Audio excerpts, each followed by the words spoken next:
at Mitchell and Webb Sound, starring David Mitchell and Robert Webb, with James Barkman, Olivia Colman and Sarah Hadland.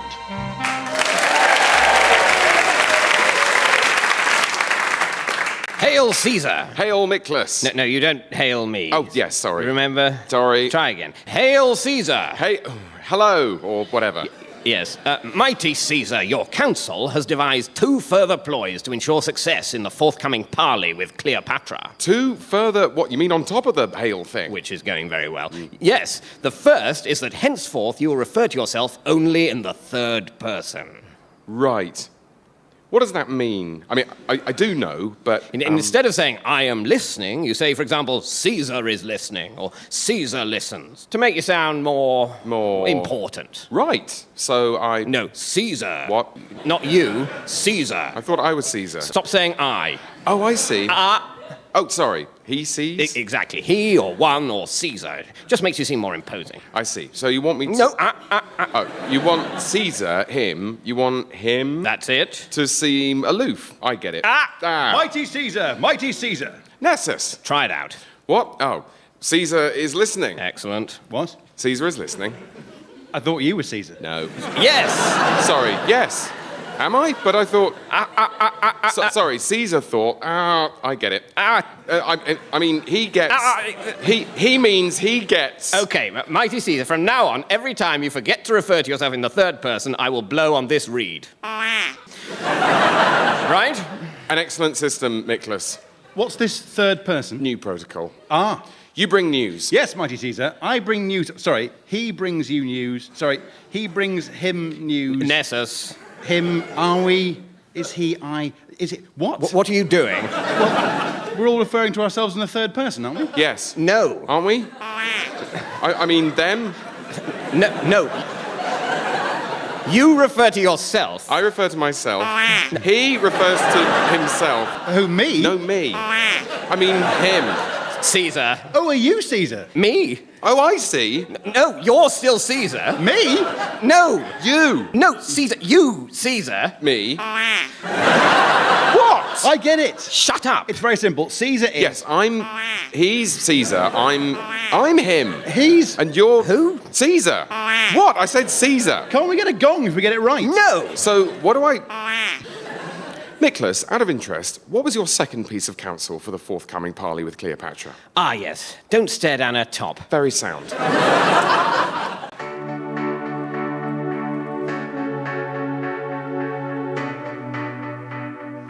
In the old days, you had to think whatever boring old stuff came into your brain. Not anymore. From the inventors of the iPhone and the iPod comes the I Reckon. The iconic white brain implant that lets you enjoy the thoughts you want in the order that suits you. Making thoughts used to be boring because I'd have to look at stuff and talk to people.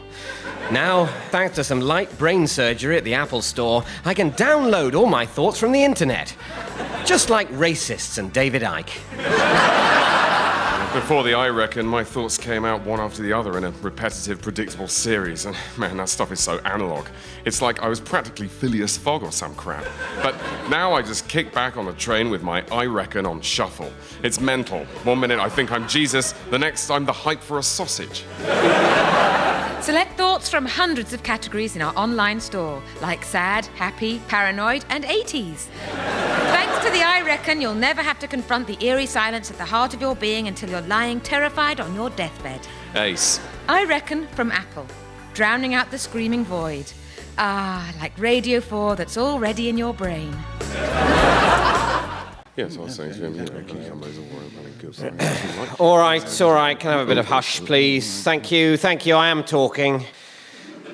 Right, now, I'm sure you all know why I've called you here. We at Brown's Orthopaedic Supplies are privileged in many ways. Yes, all right, nobody minds fun. But it seems that some of you don't appreciate those privileges and haven't been treating the facilities with the respect that they more than deserve. This isn't the first time I've had to say this, and it isn't to all of you, but I can't stress this strongly enough. The Stargate is not a bin. Yes, you know what I'm talking about. Now, I appreciate that the bins are quite a long way from many of your workstations, and the Stargate is, I admit, hard to miss. But this is not an excuse to throw your used sandwich wrappers, scrap paper, chewing gum, post-it notes, or soiled items through the interdimensional portal. I mean, would you do it at home? I haven't got a Stargate at home. That's pretty much the point. The Stargate is pretty bloody special, excuse my French. No one else has one in their workplace, or indeed anywhere else. And I can hardly believe that I'm having to say this, but the enormous vertical glowing blue disc of water is not a skip. What must the aliens think of us? Maybe they like rubbish. They don't like rubbish, and it's irresponsible in more ways than one. Some of the aliens aren't particularly advanced, and they were absolutely bloody livid, excuse my French, when I had to explain to them that their new deity was in fact a half-empty packet of nice and spicy knickknacks. Good morning, officer. Superintendent, Take a seat, officer. is everything all right, Super? How can I put this? Police resources are always limited, officer, and one of those resources is time. We have to be careful about how we focus our efforts. Can I stop you there, Michael? Is this about Top Cat? It's mainly about Top Cat. We've discussed this before. That cat is a menace. He's a bit cheeky. A bit cheeky. He comes up with scams, he comes up with capers. All right, so you're saying he's a fraudster. What sort of thing? Identity theft? Credit cards? Well, him and his mates will dress up like Arabs and pop stars and stuff, and then they'll... Okay, I've got some of your notes here. 9:30 a.m., went to the alley, waited for Top Cat. 10:30, saw Top Cat. He's dressed up like an Arab and stole an important ruby. I will get TC. Who's TC? TC, Top Cat. That's what his close friends call him. Look, Brian, we've got to focus more on knife crime, gangs. Yeah, gangs. Yes, gangs. He's the indisputable leader of the gang. What? He's the boss, he's the pip, he's the championship, he's Top Cat. And he's scum. All right. All right, so you say we've had forensics do a mock-up. Is this what he looks like? No, I've told you, he's yellow. He's yellow and he wears a hat and a waistcoat. A waistcoat? Bloody hell, Brian, it was like this with that horse. Top Horse, he was a threat.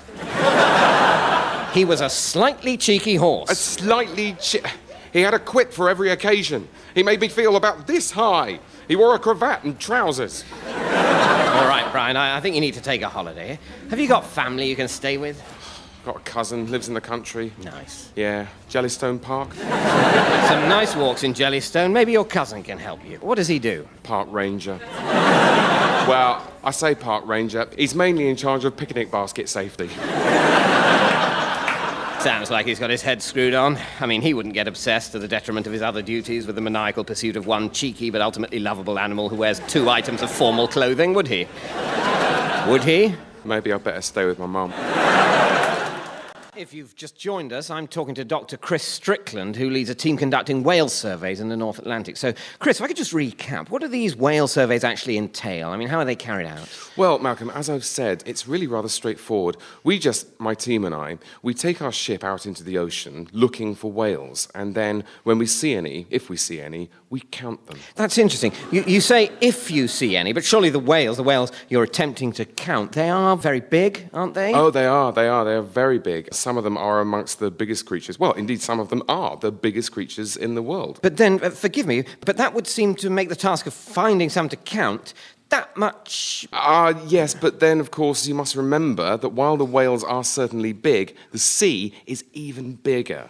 I mean, it's really big, incomparably bigger than even the biggest of the whales. Well, not incomparably, one can compare them, but the upshot of such a comparison would be that the sea is way, way bigger. Not only that, but there are several of these large seas all over the world, and as they're all connected, the whales have full access to all of them.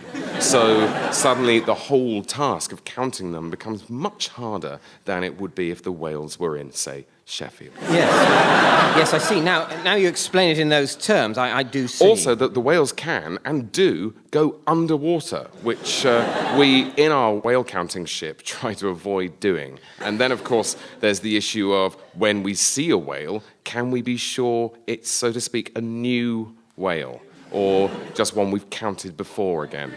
But when you do find some, the counting itself, how does that... Well, really, in exactly the way you're probably imagining.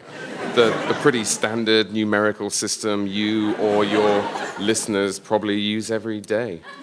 Really? So it's actually not so very different from if I were, say, to count the cars in my street or the number of, let's say, oranges on a plate. No different at all, no. We see a whale and we quite simply count it. One, obviously, if it's the first one, or otherwise we add to the count, the pre-existing count, which then goes up by 1. 2, for instance, 2. Or 8, or 27, or anything really, and then you know how many there are. I see. Well, at this point, Chris, I really begin to feel that I must surely have asked you every question about the counting of whales that it's possible to imagine. Yes, I have to say I do agree with you there. I'm not sure what more the BBC expect to get out of us on the subject of counting whales that we didn't cover in the first, well, certainly in the first 2 hours. Quite. And yet, of course, the fact remains that the BBC, for reasons I frankly fail to understand, have locked the two of us in this room with no food or water and forced us to talk about counting whales for, what is it? It must be 4, I think it's 4 days now. 4 days. And my producer, or at any rate the voice that's replaced him, remains emphatic that whales and the counting of same are the only subjects on which he is prepared to hear from us, and certainly not wanting to see the reappearance of the electrified punishment spikes that was so much a feature of the third night. I'm inclined to carry on asking you, on average, how many whales... Yes, and I have been with you so far, Malcolm, but now I must confess I am beginning to think that compared to continuing the whale discussion for really any more time at all, death has substantially lost its sting. And indeed, rather than wait for the spikes, I may take it upon myself to kill at least one of us with this microphone stand. Well, Chris, I can certainly sympathise with that impulse. Thank you. Do you have a particular preference about which of us I kill? If you'd asked me yesterday, I think I would have done. But now, so long as the discussion about counting whales ends, I really don't mind.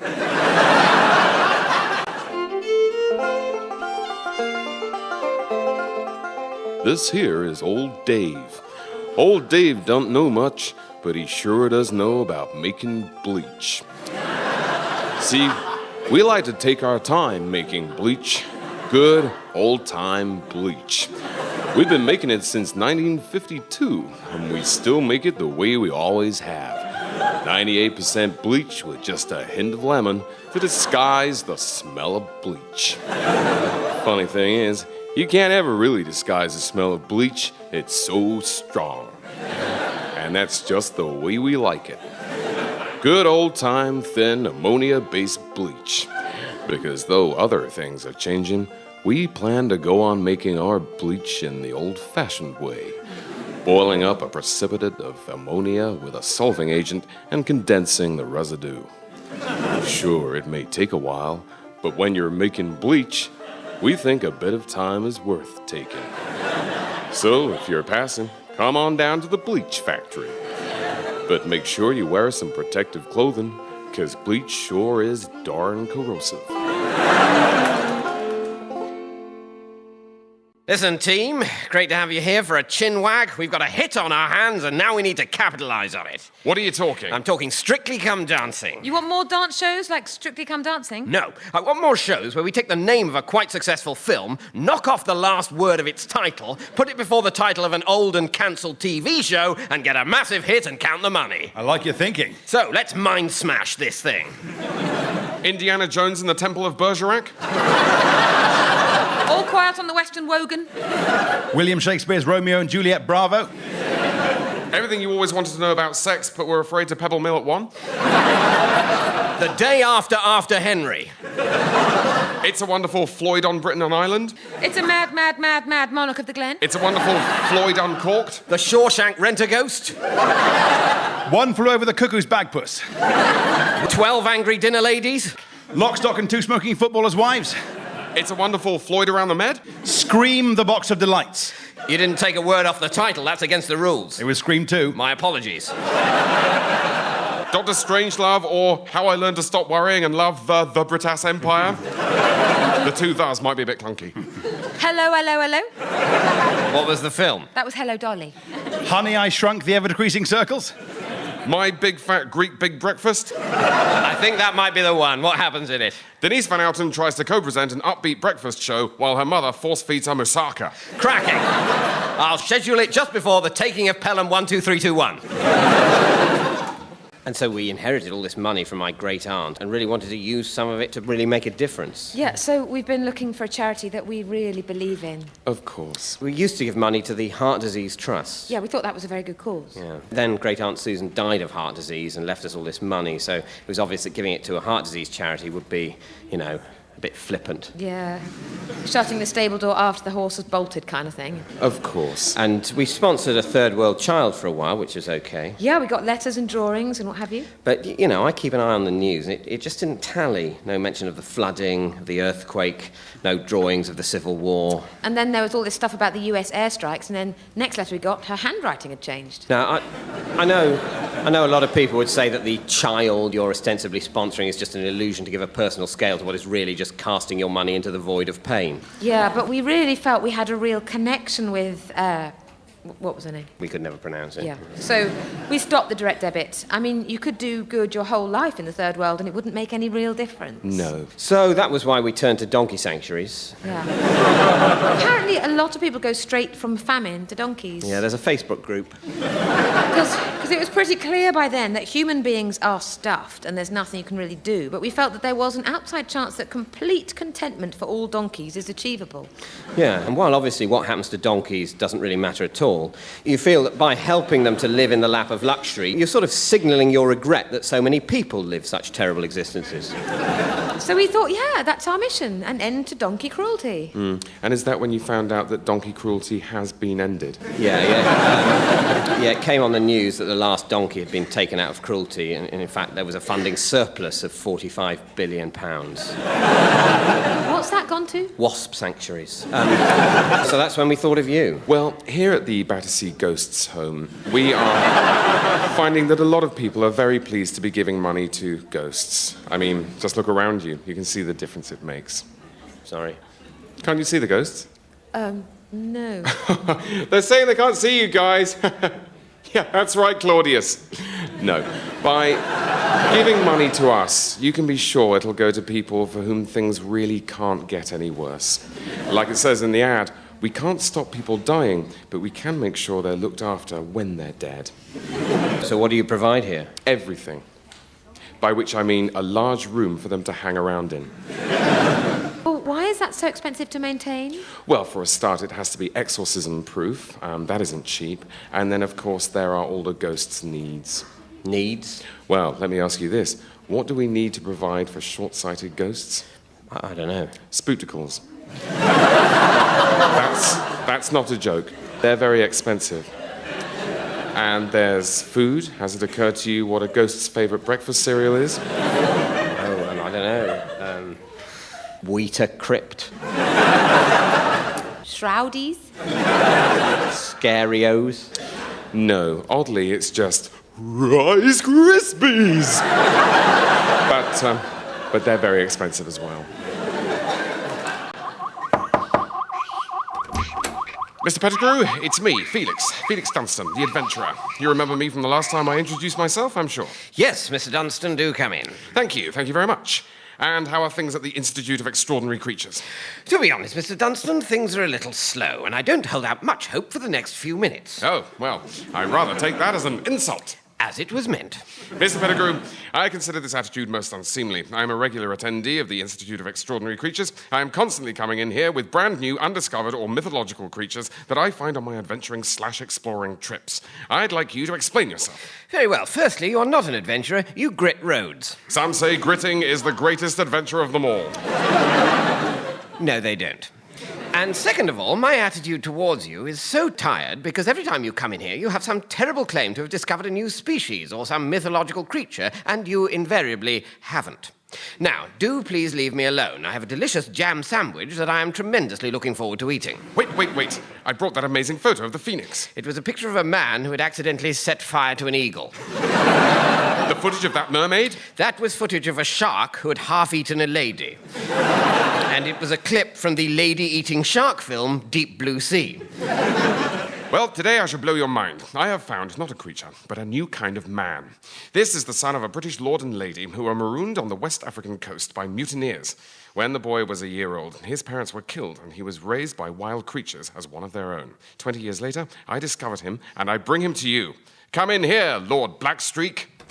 Jam, jam, jam, jam, jam, jam, jam, What the hell is he? Ow! Ow! Ow! Sting, sting, sting, sting, sting, sting, sting, jam, jam, jam, jam, jam, jam, sting, sting, sting, Ow, that really hurts! Ow! Dunstan, call him off! Ow! Ow! Look, Lord Blackstreak, window! Oh, window, window, window, window, window, ow, ow, ow, ow, ow, window, window, ow, ow, window, sting, What the hell is the matter with window, him? window, window, Well, I should have thought it was obvious. He was raised by wasps. window, window, window, window, window, window, ow, ow, ow, sting, sting, sting, sting, window, sting, sting, sting, sting. Look, get him out of here. A pinching idiot in a yellow and black striped top is not becoming part of the Institute, and that's final. Oh, window, window, window, oh, oh, ow, ow, ow, window, window. Can you do something about that noise? Window, window, Have you got an extremely large glass and an oversized coaster? No. Then no. window, window, ooh. I can open the window at least. Window, window, ah!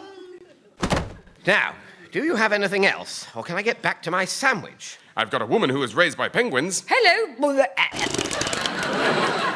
She's just sicked half-digested fish over my sandwich. Sorry, I thought you looked hungry.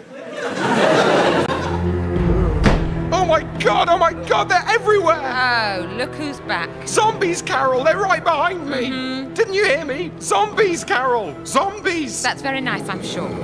Help me barricade the door, for God's sake. Oh, I'm sure I just get in your way, a great lump like me. Oh, you're not still angry about that? Oh, no, you implying I've piled on the flab recently, I hadn't even given a passing thought. Ah! Help me, Carol! Oh, no, my great obscene wobbling mass will only impede your fortification attempts, I'm sure. Look, I'm sorry, Carol, okay? Just here. No! No! I'm sorry, but I've heard it all before, Philip. Brains!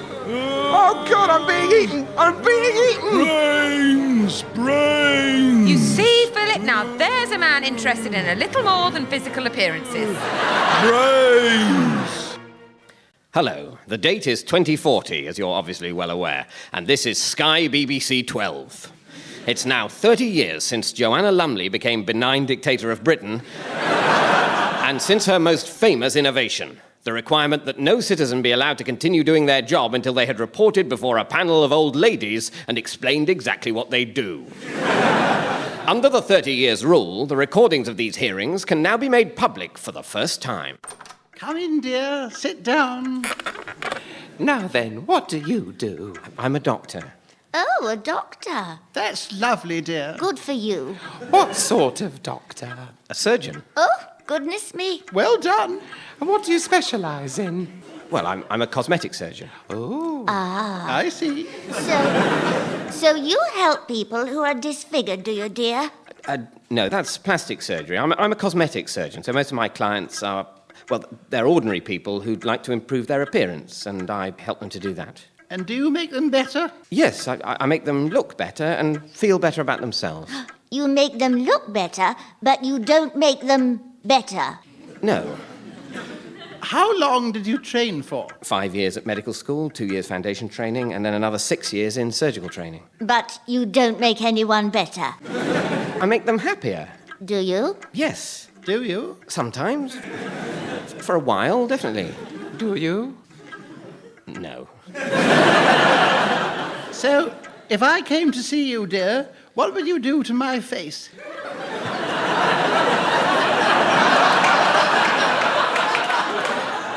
Well, I could reduce the bags under your eyes, and I could take away some of the lines on your forehead and around your eyes. But I'm 75, dear. Wouldn't I look a bit funny without any wrinkles at 75? Well, that is a side effect of my work, yes. People do look a bit funny. But younger. Oh, do they look younger, dear, or do they look like they've had cosmetic surgery? Because there is a difference, isn't there, dear? Look, there's nothing wrong with what I do. It doesn't do anyone any harm. No. No, we're sure it doesn't. We're quite sure you're a very skilled doctor and surgeon. You trained for 13 years, after all. And as you say, you don't do any harm. Shall I go and be a proper doctor? Yes, dear. I think that would be nice. Here we are, my good friends, the 77th floor. Well, I'll be. Have some champagne. I gotta hand it to you, Mr. Chrysler. That is some view. Tallest building in the world, Mr. Woolworth. 400,000 rivets going into its construction. Finally built something bigger than the Woolworth Tower. That's still a beautiful building. Oh, yeah. The Cathedral of Commerce. 57 stories, 300,000 rivets. I love rivets. Mr. Chrysler, you know what I love about being a millionaire tycoon? Why, it's that our names will live on forever and ever and ever. Mr. Woolworth, I'd go one better than that. I say our names are going to live on forever and ever and ever and ever. What do you say, Mr. Zavvi? I think you're both stupid, you know, nothing jokes. You guys are thinking this building big? Oh boy, wait till you see my building, you're gonna puke. Oh, Zavvi. Say, Mr. Zavvi, where are you from again? Never you mind, Woolward. Wait until you see the Savvy building. It's gonna be eighth wonder of the world. You want classy? You know who designing it? Why, no. No, Shakespeare. That's right, you guys. William Blood Shakespeare himself, the artist, is going to design a mad Savvy building in the shape of a Z. You want classy? You know who's gonna build it? Peacocks. Specially trained peacocks in hard hats. They're gonna line all the bricks with their classy poop. Classy poop. And from the top of it, you know, all the people are gonna look like ants. And inside, all the people are gonna look like ants.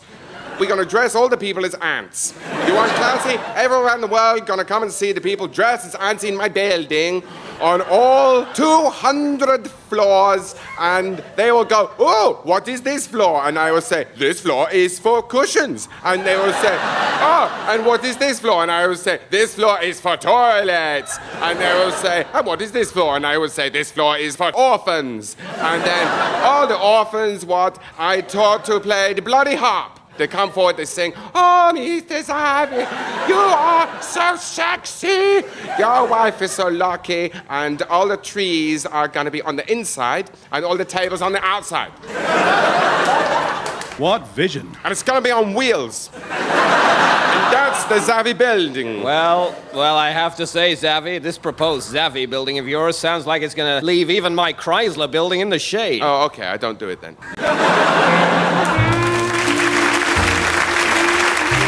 That Mitchell and Webb sound starred David Mitchell and Robert Webb with Olivia Colman, Sarah Hadland and James Bachman. It was written by David Mitchell, Robert Webb, Jonathan Dryden-Taylor, Madeline Brettingham, Simon Kane, Ed Bradshaw and Ollie Simpson, Sam Bain, Jesse Armstrong and Simon Blackwell, Carrie Quinlan, Matthew Stott, Toby Davis and John Finnemore. The producer was Gareth Edwards.